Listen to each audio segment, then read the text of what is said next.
Dia Santo! Santo dia! Seja bem-vindo a mais um Consagra-te TV, onde nós iremos partilhar com vocês mais uma virtude de Nossa Senhora. Estas virtudes que servem para nos ajudar no nosso caminho de santificação, nesse processo que a gente está fazendo, para que no final a gente consiga reunir todas as virtudes e vivê-las uma por dia. Então hoje, a virtude que nós vamos estudar é sobre a obediência cega. Será que você está sendo obediente às vontades de Deus? Nós estamos entrando agora na via do Ele. Na via do Ele nós vamos ter um contato mais íntimo com o nosso Deus. Vamos viver as virtudes em continência, em contínua oração, numa forma de obedecer a Deus, para que a gente consiga ter a sabedoria. Tudo isso envolvidos de Nossa Senhora, envolvidos dessa forma de viver marianas. Então, hoje, a virtude da obediência, Nossa Senhora nos dá um exemplo muito forte, que é o quê? Amarás o Senhor Deus de todo o teu coração e o teu próximo como a ti mesmo. Será que Nossa Senhora não teve uma obediência cega, onde pôde fazer a vontade de Deus, sendo obediente a tudo aquilo que ela viveu na sua infância, quando ela foi consagrada ao templo? Será que ela não foi obediente às Escrituras, quando disse o sim a nosso Deus, quando disse sim ao anjo Gabriel, e ele levou esta mensagem até Deus, e ali pôde ter a concepção do menino Jesus? Será que Nossa Senhora não teve uma obediência cega, quando cumpriu os mandamentos durante toda a sua vida, e mesmo assim entregou o seu filho para ser morto numa cruz?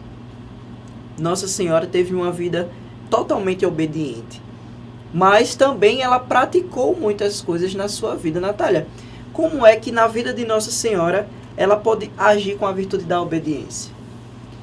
A Virgem Maria foi aquela submissa ao plano de Deus, à vontade de Deus. O próprio Catecismo da Igreja Católica diz que a obediência é a livre submissão à palavra escutada, cuja verdade está garantida por Deus, que é a verdade em si mesmo. Foi isso mesmo que a Virgem Maria fez.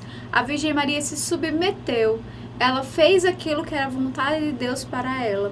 E aí, a obediência jamais é algo errado, porque é justamente aquilo que Deus planeja para nós e que nós iremos executar aquilo que é planejado por Deus. E sim, se nós somos submissos a várias pessoas em nossa sociedade, então essas pessoas, Deus quis que ela nos, de certa forma, tivesse autoridade sobre nós. Então a obediência é justamente o cumprimento daquilo que é nos proposto. E dessa forma, a gente tem um desvio desse caminho da obediência. E que desvio é esse? É o desvio da insubordinação, o desvio da via do Ele, onde a gente vê que na insubordinação a gente não consegue escutar a voz de Deus. A gente não consegue fazer a sua vontade. E por conta disso, a gente precisa diferenciar o que é lícito no momento da obediência, quando a gente está se desviando do caminho e fazendo a insubordinação na nossa vida. Como assim, Flávio? Quando as ordens pessoais dadas pelo superior têm caráter imoral ou ilegal, não se configura insubordinação. Então, a gente precisa entender que quando aquelas pessoas que Natália falou, que são superiores a nós, que Deus nos colocou para que pudessem nos ajudar no discernimento da nossa vida, quando elas fazem algum ato ou nos propõem a nos fazer atos ilegais, imorais, quando isso acontece, nós não estamos sendo insubordinados se não fizermos. Então, se um superior seu pede para você matar uma pessoa, se você não matar a pessoa, não se preocupe, você não vai estar sendo insubordinado. Pelo contrário, você vai estar seguindo a vontade, a verdade única, que é a de nosso Senhor Jesus Cristo. Então, a licitude da insubordinação vale do pressuposto de quando você não pratica algo que é errado. Ou seja, quando você deixa de lado uma coisa ruim. Quando você não pratica uma coisa que lhe pedem e você sabe que é errado. E você não faz. Dessa forma, a gente precisa entender sobre a definição de fato sobre o que é insubordinação. Natália comentou sobre as palavras do catecismo. Mas, Natália, de uma forma simples, como é a definição da insubordinação? Insubordinação é não ser submisso a algo. né? Não cumprir a ordem de alguém, não ter uma relação de servidão com alguém.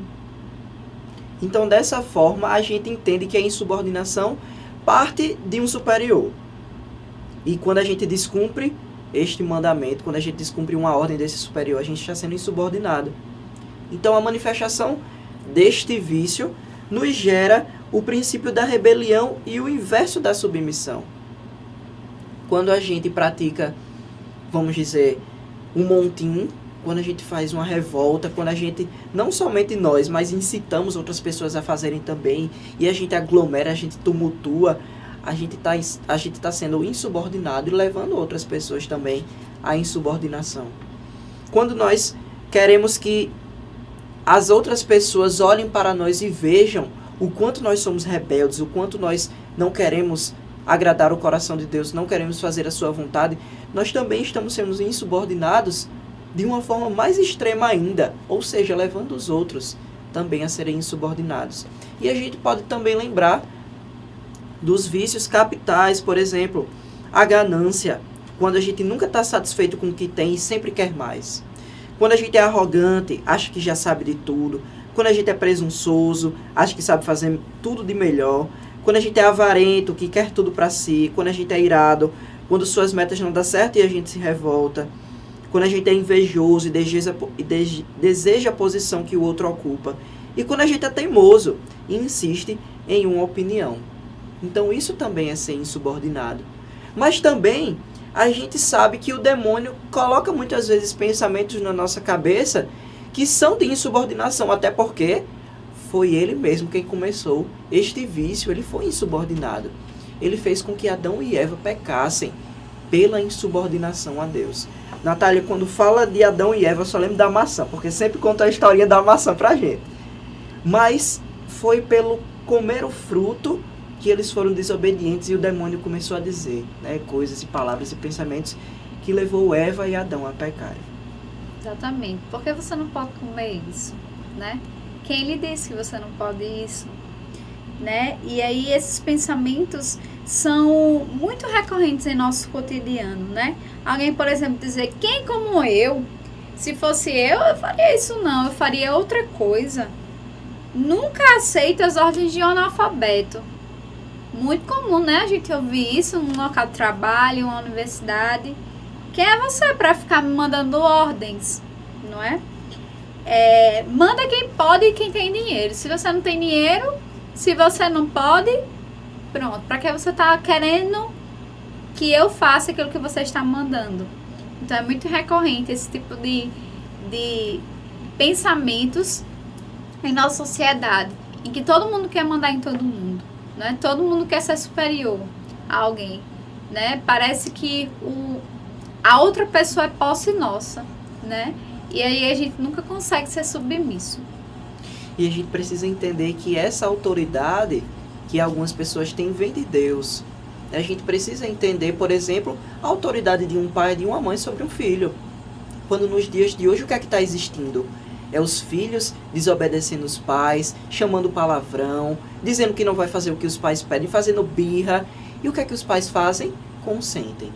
Né? Muitas vezes esses filhos desobedientes em casa chegam na escola, maltratam o professor. Quando é na rua, não respeitam as pessoas, não respeitam as leis de trânsito. Então, meus irmãos, a autoridade que vem de Deus é uma autoridade justa, é uma autoridade realmente verdadeira, porque foi assim que Ele constituiu a nossa vida. E dessa forma a gente precisa entender essa subordinação que a gente precisa ter, essa dependência que a gente precisa ter das nossas autoridades. Mas, claro, lembramos já aquilo que eu falei antes.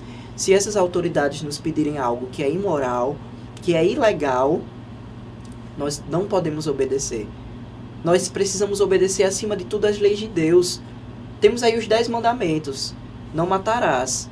Se uma pessoa disser para você aborte, você não irá cumprir esta vontade desta pessoa, porque você sabe que matar é um pecado. Então, da mesma forma, a gente precisa entender que um servo não pode falar mal de seu senhor.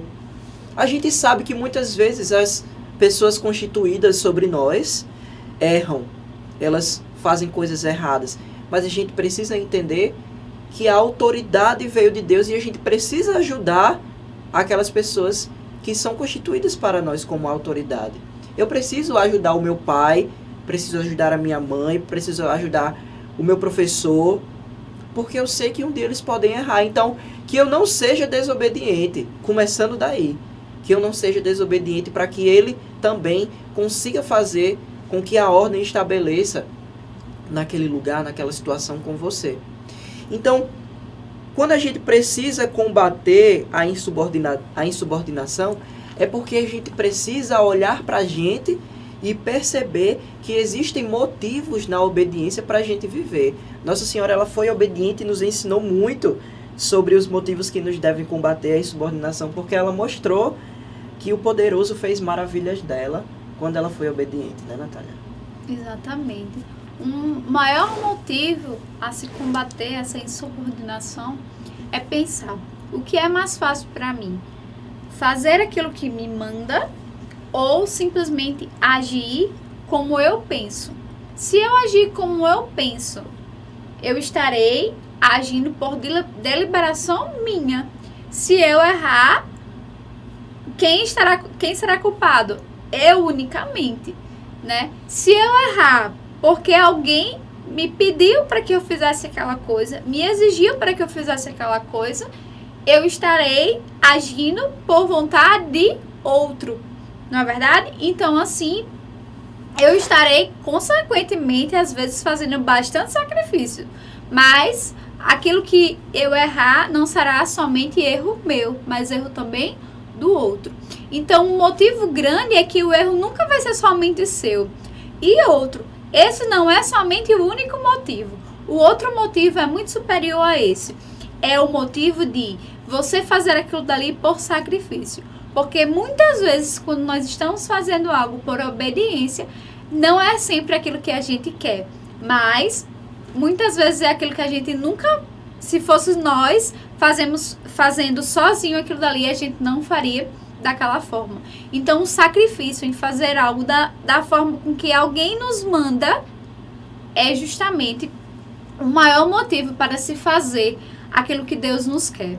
E é isso mesmo que a Virgem Maria fez. Nas bodas de Caná, ela disse o quê? Fazei tudo que ele vos disser. Então, é justamente isso que Deus quer para nós. Que nós façamos aquilo que ele nos pede. A palavra de Deus diz isso, que ele quer que sigamos as suas leis. Então, é isso também que a Virgem Maria nos propõe, é isso também que a Virgem Maria nos quer. E a gente precisa entender que Nossa Senhora, ela foi o ao contrário de Eva. O principal desvio da virtude da obediência pela insubordinação é este, porque Eva, ela foi desobediente à vontade de Deus, mas Nossa Senhora, ela foi obediente. Em que sentido? Quando chegou o demônio para apresentar uma opção a Eva, Eva optou pelo demônio. Mas quando chegou a Nossa Senhora e deu a ela a opção de escolher por Deus, ela escolheu por Deus. Então, que a gente não aprenda com o pecado a nos desviar da vontade de Deus, porque muitas vezes vão surgir situações na sua vida em que você vai ser posto à prova para escolher. Qual caminho você quer seguir? Esse ou esse? E você vai precisar escolher e sofrer as consequências, sejam elas boas ou ruins. Mas a gente também tem uma terapia para a gente se restaurar, tem uma terapia para a gente entender como se livrar dessa insubordinação. Natália, como é que a gente faz essa terapia de restauração para a gente viver a obediência? A terapia é você parar e pensar: quem perdeu? Foi a Virgem Maria ou foi Eva? Eva. Quem ganhou? Por consequência, foi a Virgem Maria. E ganhou por quê? Porque ela foi submissa, porque ela fez a vontade de Deus. Eva perdeu tudo, perdeu sua felicidade plena. Por quê? Porque ela simplesmente quis. Ela quis provar daquela maçã, daquele fruto proibido, né? Então, a rebeldia de Eva fez com que ela perdesse a sua falta de posicionamento, de regramento, de sacrifício por Deus, fez com que ela perdesse o paraíso, com que ela perdesse por alguns instantes a presença do Senhor. Então, eu com certeza penso que você não quer isso. Então, toda vez que você estiver diante de uma situação em que você não queira ser obediente, pense, quem perdeu foi Eva, e perdeu por causa da sua insubordinação. E mais uma vez também na Sagrada Escritura, a gente pode encontrar exemplos também, né, de como a gente viver a obediência e se desviar do caminho da insubordinação. Por exemplo, lá em Isaías, no capítulo 30, tem o quê? Ai dos filhos rebeldes, diz o Senhor. Eles seguem um plano que não vem de mim, concluem aliança sem o meu consentimento, acumulando assim falta sobre falta. Então, o que é que faz a gente viver a insubordinação? É quando a gente segue, muitas vezes, as nossas vontades. Que a gente possa fazer como Jesus, seguir a vontade do Pai e falar como Ele falou lá no Getsemane.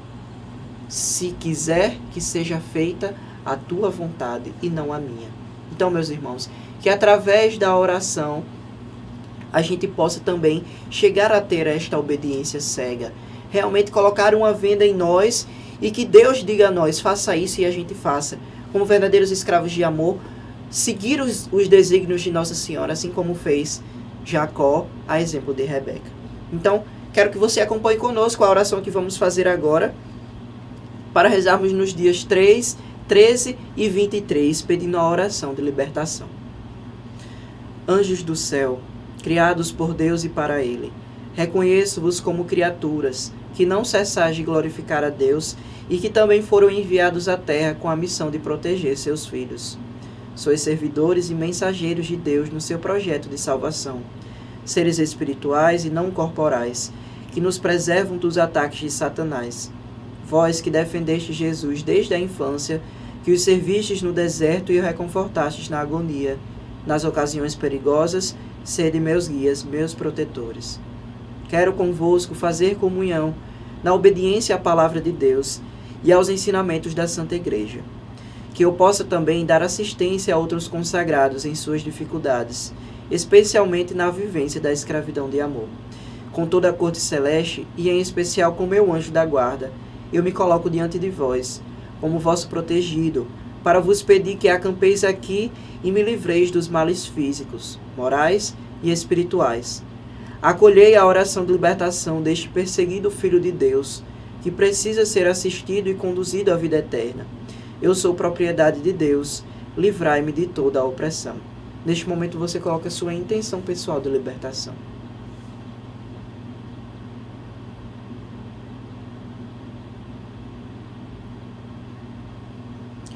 Dai-me o dom do desprezo por mim mesmo, acompanhado de uma confiança ilimitada na Santíssima Virgem Maria. Envolvido pela obediência cega, virtude que a Virgem Maria honrou quando cumpriu o mandamento: amarás o Senhor Deus de todo o teu coração. Vencerei o apego às coisas do mundo, libertinagem, idolatria, superstição, inimizades, ambição, inveja, bebedeira. Que eu possa sempre obedecer aos limites e proibições, que a minha vontade seja submissa de Jesus Cristo. Dai-me força para visitar os que estão presos e evangelizar os escravos do mundo, anunciando a boa nova da encarnação e da ressurreição de Cristo. Anjos protetores de todos os servos e servas de Deus, rogai por nós. Então, meus irmãos, que vocês vivam a virtude da obediência cega, a exemplo de Nossa Senhora. Peça ajuda a ela se você não consegue. Peça que ela vai lhe ajudar. Caso vocês queiram obter mais informações, mais formação sobre as virtudes de Nossa Senhora, podem entrar no nosso site www.discípulosdeamãededeus.com.br, assim também como nas nossas casas de missão, na nossa casa de formação em Natal e na nossa casa de retiro em Parnamirim. Então precisamos nos despedir. Fiquem com Deus, fiquem com Nossa Senhora e cheirinhos!